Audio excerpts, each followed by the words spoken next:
stress hormones shut down the immune system to conserve energy so I can run away from the threat. And I go, it's so powerful at shutting down the immune system that stress hormones are used, listen, therapeutically. I go, what do you mean? If I am going to transplant an organ from one person to another, the recipient of that transplant, their immune system, by definition, is going to try and reject the transplant because it's foreign tissue.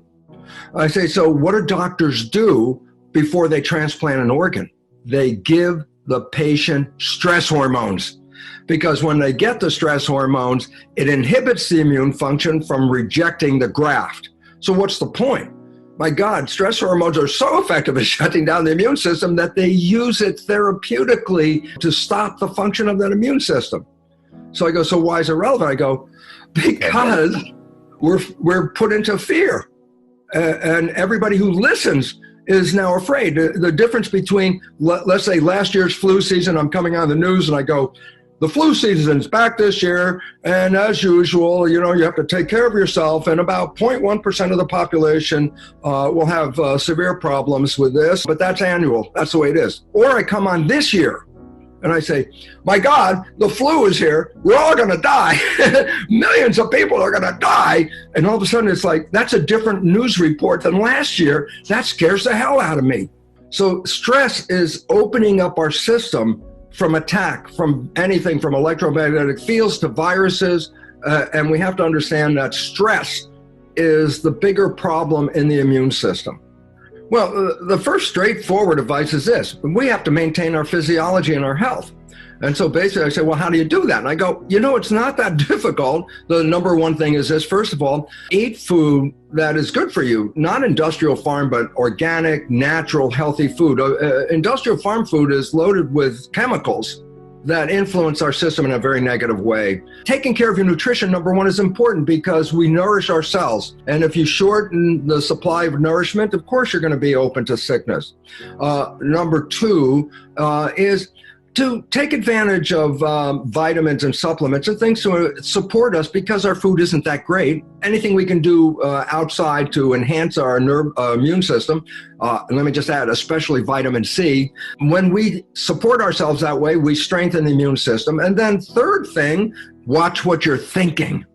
Because the moment you are thinking of stressful things like, oh my God, I'm not working for weeks and my job, my salary, do I have any money? Fear comes from that. Can I pay the rent? Fear comes from that. Am I going to die? Of course, fear comes from that. And I go, these fears are the primary things that inhibit the function of the immune system. You want to stay well?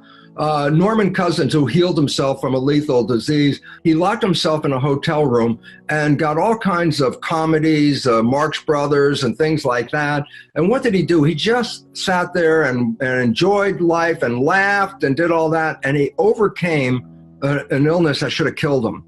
This is an example of what is so important. If we do not focus on the problems that they keep throwing at us, and you start to look at your life and say, am I okay? Yeah, I'm pretty good. How's my family? We're good. We're healthy. Even if there's a flu, half the people tested with the flu don't even have symptoms.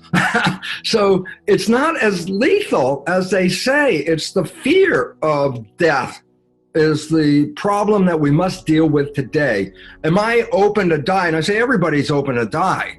If you do really well and you persevere, and when you die, you're going to go to this place called heaven. And I go, consider this, that we were born into heaven, that we came here to create. That's what we're doing. We're creating. And I say, when we're creating it right, heaven on earth is here. When we're creating it wrong, struggle is here. And all of a sudden I say, oh my God, don't wait till you die that you're going to go to heaven. This is it. This is where you came to create. What do you want to create? Love? Coronavirus? You can create a damn thing you want. This is creation place. But if you don't know that your creations are being controlled, then we become a victim of a world out of control. And yet we were the creators. We gave in to other people's beliefs. And then we now are creating not with our wishes and desires, we're creating with the program. And I say, and just look at the moment that we started with this whole conversation. I say, where's the program taking us right now? And the answer is fear, shutdown, loss of community, breakdown of the system. I go, we can learn or not. That's it. And this is a learning moment. Take your power back. You are beyond, power-wise, beyond any virus that ever existed. You are very powerful.